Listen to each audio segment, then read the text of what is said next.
Assalamualaikum warahmatullahi wabarakatuh. Jumpa lagi dengan saya Mirza Erina dari kelas 22 SI 01 CS Institut Teknologi Bisnis dan Bahasa Dian Cipta Cendekia PSDKU Kota Bumi. Pada video kali ini kita akan membahas persamaan akuntansi. Topik bahasan kita ada dua, yaitu unsur persamaan dasar akuntansi dan pengaruh transaksi keuangan terhadap persamaan akuntansi. Sebelum masuk ke topik bahasan, alangkah baiknya kita memahami pengertian persamaan akuntansi. Jadi, persamaan akuntansi adalah persamaan yang secara global dan terpadu menggambarkan semua hubungan yang ada di perusahaan, yaitu hubungan antara kekayaan atau harta dengan sumbernya, yaitu utang dan modal. Kita bahas unsur persamaan dasar akuntansi. Ada dua, yaitu yang pertama, harta sama dengan modal. Kekayaan perusahaan yang pertama kali diperoleh dari pemilik, maka pada saat itu perusahaan mempunyai kewajiban dan utang kepada pemilik yang lazim disebut dengan modal. Yang kedua, harta sama dengan utang plus modal. Setelah perusahaan berjalan, dengan kekayaan yang bersumber dari pemilik saja masih dirasakan kurang, maka pimpinan perusahaan dapat mencari sumber yang lain. Karena menggunakan sumber dari luar, maka berarti perusahaan mempunyai kewajiban kepada pihak luar yang disebut dengan utang. Pembahasan yang kedua yaitu pengaruh transaksi keuangan terhadap persamaan akuntansi. Transaksi adalah peristiwa atau tindakan yang mengakibatkan perubahan posisi keuangan, baik itu harta, utang, maupun modal. Perubahan posisi keuangan dapat terjadi antara harta dengan harta, harta dengan utang, harta dengan modal, dan harta dengan utang dan modal. Contoh transaksi, pada tanggal 1 April 2023, Mirza Erina membuka usaha repairing sofa dengan menyetorkan uang tunai ke kas perusahaan sebesar 5 juta. Pada tanggal 3 April, dibeli tunai peralatan servis senilai 800.000 dan perlengkapan lainnya senilai 600.000. Pada tanggal 5 April, dibayar sewa tempat senilai 500.000. Pada tanggal 8 April, dibayar tunai jasa servis sebesar 400.000. Pada tanggal 10 April, dibeli dari PT Gemilang Mandiri peralatan servis senilai 1.500.000, diantaranya sebesar 500.000 dibayar tunai dan sisanya dengan kredit. Pada tanggal 12 April, diperhitungkan kepada para langganan kredit atas kendaraan yang telah selesai diservis senilai 1.750.000 dan pembayarannya akan diterima kemudian. Pada tanggal 15 April, dibayar utang kepada PT Gemilang Mandiri senilai 600.000. Pada tanggal 18 April, Mirza Erina mengambil uang tunai sebesar 200.000 untuk keperluan pribadi. Pada tanggal 20 April, diterima dari para langganan kredit senilai 1.250.000. Pada tanggal 23 April, dibayar biaya pemasangan iklan senilai 300.000. Pada tanggal 25 April, diterima komisi atas penjualan sebuah sofa senilai 150.000. Pada tanggal 28 April, dibayar gaji karyawan senilai 275.000. Pada tanggal 30 April, persediaan perlengkapan tersisa senilai 350.000. Pada tanggal 30 April, peralatan disusutkan senilai 40.000.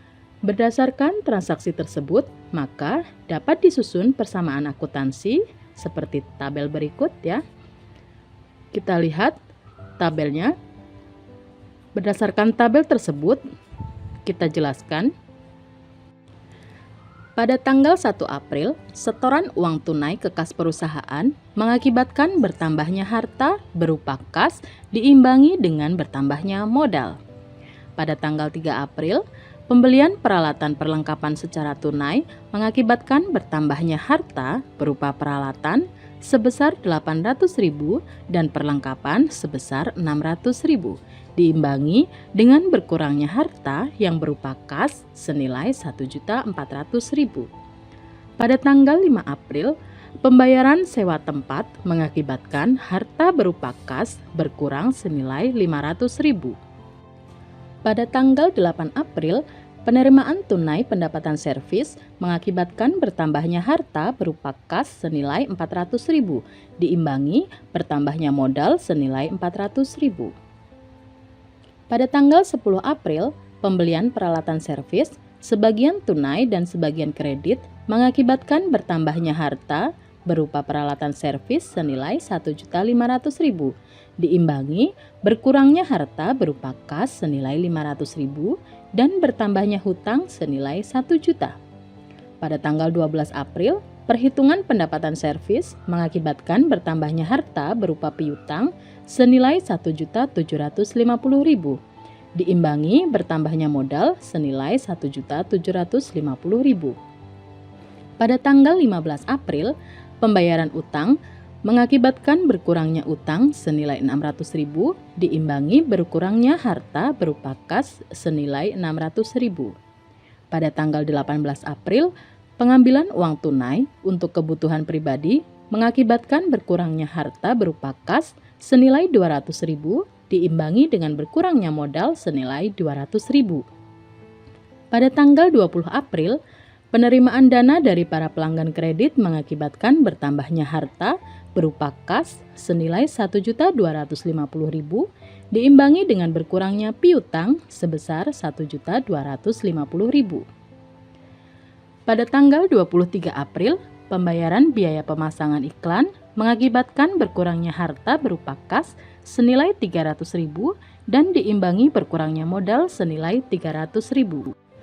Pada tanggal 25 April, penerimaan komisi mengakibatkan bertambahnya harta berupa kas senilai 150.000, diimbangi bertambahnya modal senilai 150.000. Pada tanggal 28 April, pembayaran gaji karyawan mengakibatkan berkurangnya harta berupa kas senilai 275.000, diimbangi berkurangnya modal sebesar 275.000. Pada tanggal 30 April, persediaan perlengkapan tersisa senilai 350.000, sedang pembelian pada tanggal 3 April 800.000, berarti yang sudah digunakan adalah senilai 450.000. Untuk jumlah tersebut sudah menjadi beban. Akibatnya, harta berupa perlengkapan berkurang senilai 450.000 dan diimbangi berkurangnya modal senilai 450.000. Pada tanggal 30 April, penyusutan peralatan senilai 40.000. Peralatan yang sudah digunakan makin lama nilainya makin berkurang.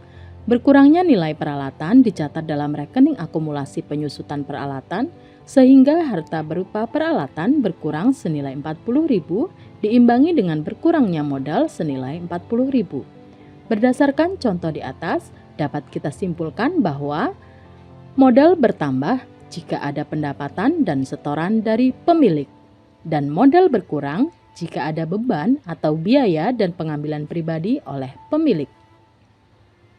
Selanjutnya, pada slide sebelumnya, pendapatan, beban, dan pengambilan pribadi disatukan dalam rekening modal, karena rekening-rekening tersebut merupakan rekening nominal yang akan mempengaruhi perubahan modal.